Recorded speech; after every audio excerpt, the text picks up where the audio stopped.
Oh. All right. Let's do it. G'day and welcome back to another A-League Couch Critics Weekly Chat. This week we're going to be chatting about some big losses to the Australian football community. We're going to be talking about NPL, it's back, and we're going to have a quick chat about fixture congestion and how the fields are going to hold up. So stick around, see how it goes.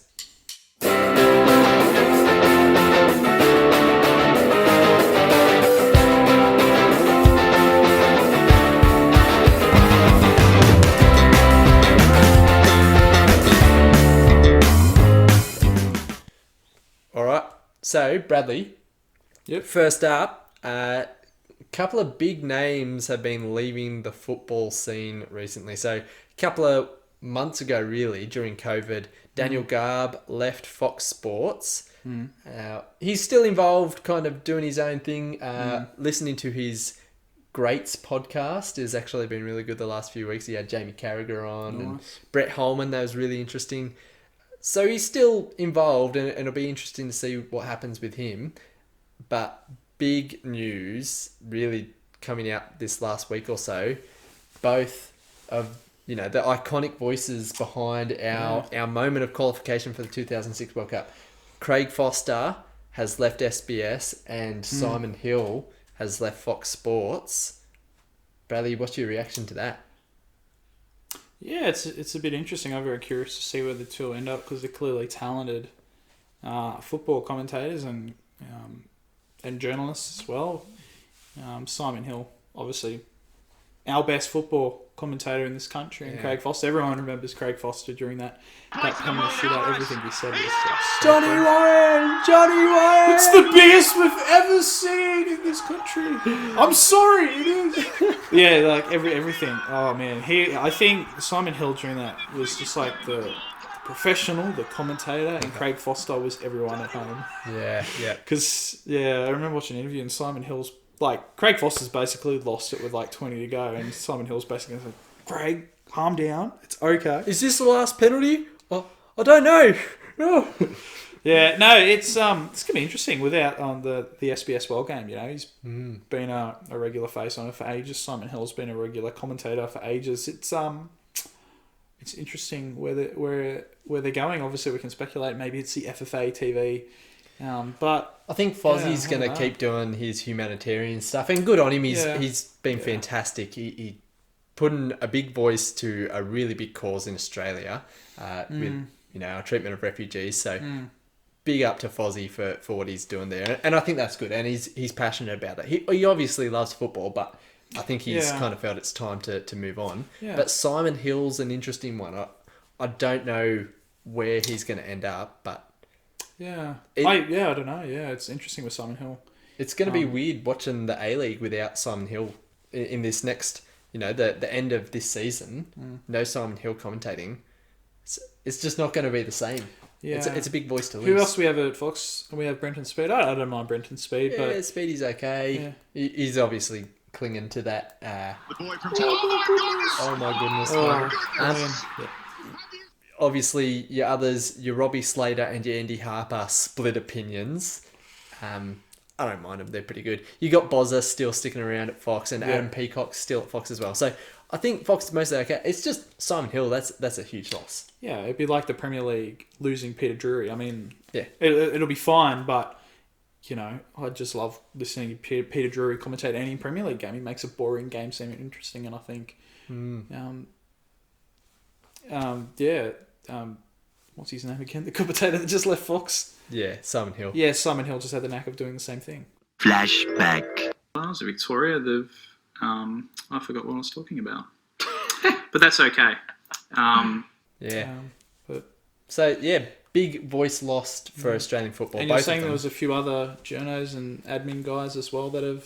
Yeah, I think kind of. Most notably, John DeLuca has left the PFA, so he was kind of heading up the PFA. So that'll be interesting because obviously he's just had a huge job, getting the A-League starting back again. And so it'll be interesting. This is a kind of uncharted waters for professional football. It's all over the world, but particularly Australians. And as we see the league, progress over the next couple of seasons, you need somebody good to represent the players. So, just interesting to see what has happened. Obviously, financial constraints of course, impact a lot of things around football, media and things like that. But I hope we're not the worse off.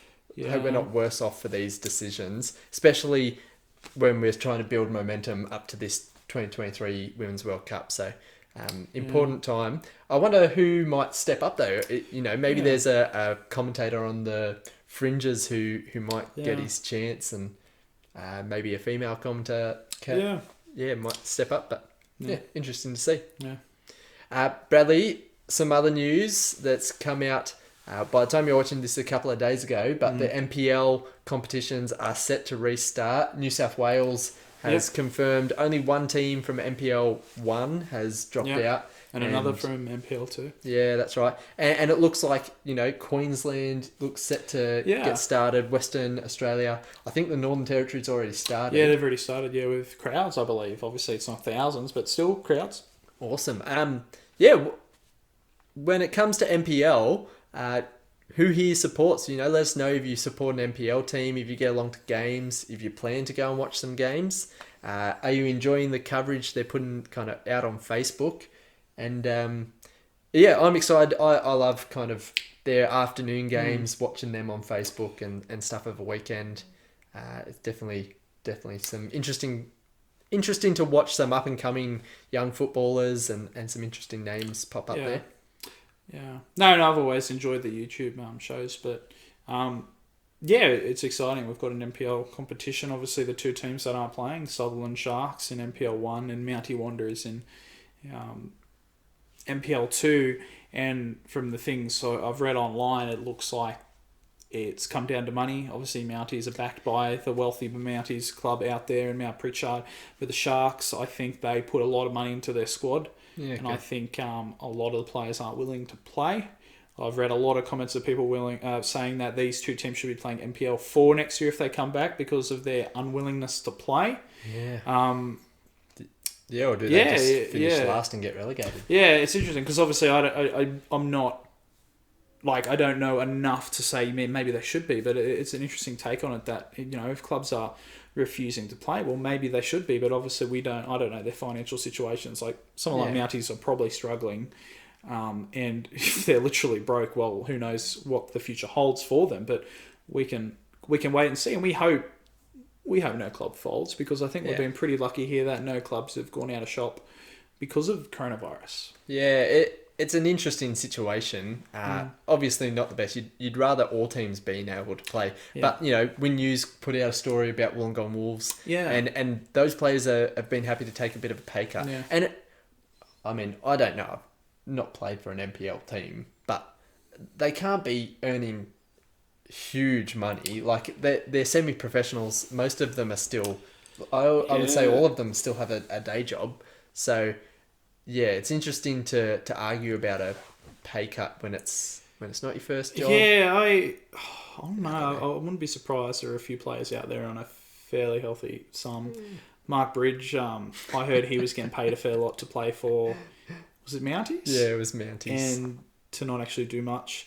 He was also going to play, I think, for the Corrimal Rangers in the Illawarra Premier League, and he's also pulled the pin on that too. So I think there are a few clubs around there that do have a fair bit of money that you might be looking at towards an almost your full-time job, or making just enough to get by. But I understand it, especially maybe New South Wales NPL 1 and Victoria's NPL 1. There's some big clubs, but it's just interesting that if it's down to money, then that kind of sucks, especially for those two clubs. If they've got players, it'd be interesting if they keep those fellas around, or if you say, nah, see, there's the door. And hopefully it's a chance for those clubs to reevaluate that. Maybe we're actually spending a silly amount of money, and that maybe we should be thinking about investing in our juniors and actually paying players less. It'd be great to see some youth kind of actually come through the NPL. If we're ever going to think about a second division, we've got to start working that youth through. Yep. Okay, and Bradley, one final kind of discussion point. As we know the A-League is coming back, and so it's going to be pretty full-on NRL, Yep. rugby. It's all happening at the moment.